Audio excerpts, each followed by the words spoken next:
Ya, selamat pagi buat anak-anak semua. Kali ini kembali kita masuk ke dalam pembelajaran daring 6 yang membahas tentang fungsi utama proxy server. Di dalam fungsi utama proxy server ada yang terdapat namanya connection sharing, filtering, dan juga caching. Di mana connection sharing itu merupakan suatu teknis dari sebuah proxy server yang menempatkan sebuah proxy server menjadi gateway, yang dimana dapat membatasi antara penggunaan jaringan lokal dan juga jaringan luar. Dengan adanya fungsi ini maka dapat dimungkinkan untuk melakukan koneksi dari jaringan lokal ke dalam jaringan internet dengan menggunakan sambungan gateway tersebut secara bersamaan. Inilah yang disebut sebagai connection sharing dalam fungsi teknis sebuah server. Yang kedua, filtering.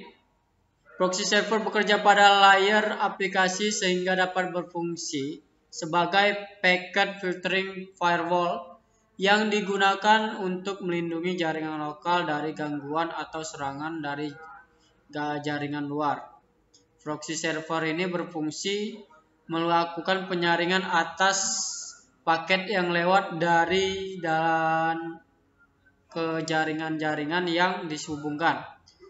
Proxy server ini juga dapat dikonfigurasi untuk menolak akses ke situs web tertentu pada waktu-waktu tertentu juga. Dengan kata lain, hanya memperbolehkan download FTP dan tidak memperbolehkan upload FTP. Hanya memperbolehkan penggunaan yang tertentu yang bisa memainkan file audio, mencegah akses ke email server sebelum tanggal tertentu, dan lain sebagainya. Yang ketiga ada caching. Nah, caching ini merupakan proses penyimpanan objek dan data yang sudah pernah diminta oleh user ketika melakukan browsing dan melakukan koneksi internet pada aplikasi-aplikasi internet yang pernah dibuka. Disimpan dalam ruang disk yang disediakan atau bisa dikatakan dengan cache. Contohnya adalah ketika kita membuka sebuah website, maka gambar dan juga objek di dalam website tersebut akan disimpan dalam bentuk cache. Dengan adanya proxy server, maka proses caching ini akan lebih mudah untuk dilakukan, di mana setiap data dan juga objek yang sudah pernah diakses dan diminta sebelumnya akan tersimpan ke dalam sebuah proxy server. Selanjutnya juga membahas tentang sebuah proxy cache dapat dikonfigurasikan untuk berjalan sebagai standalone server atau sebagai hierarki cache dengan proxy-proxy lainnya.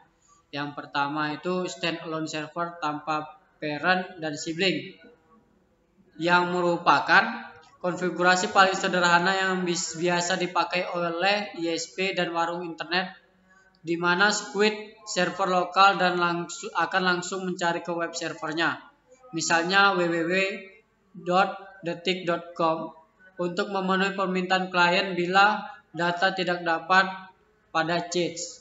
Yang kedua, sibling tanpa parent.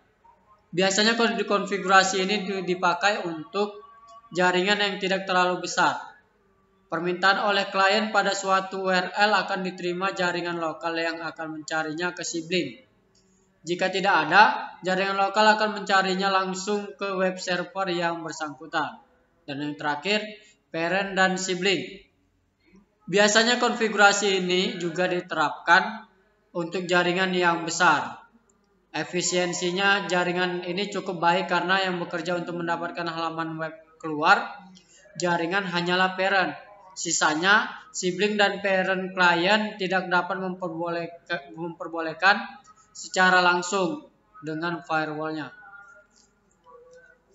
Manfaat proxy server sebenarnya ada banyak, cuman yang saya ambil di sini hanya 3. Meningkatkan kinerja jaringan, digunakan sebagai filter terhadap permintaan data dari suatu situs, dan dapat mengurangi penggunaan bandwidth dari koneksi internet user. Dan juga ada meningkatkan atau melakukan pemblokiran terhadap situs-situs tertentu juga bisa. Yang terakhir adalah tugas. Nah, hanya satu soal, mohon dikerjakan dan dikumpulkan.